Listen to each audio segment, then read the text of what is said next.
मेसमध्ये पाणीपुरी तुझ्या बापाने दिली होती खायला मुलींना. तर पुढे जाऊन सांगतेच मंडळी काय आहे ते. पहिलं आपण रेसिपी बघूया. तर रेसिपी आज आपल्याला मस्त अशी बनवायची आहे.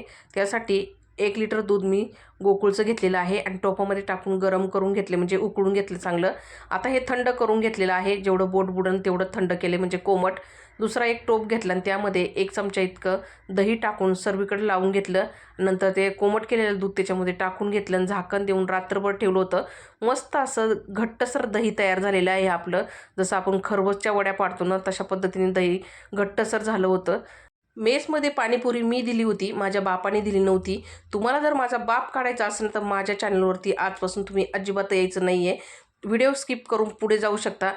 आणि दुसरी गोष्ट, मी रेसिपी बनवते, तुम्ही मला प्रश्न विचारू शकता, त्याचं उत्तर द्यायला मी समर्थ आहे.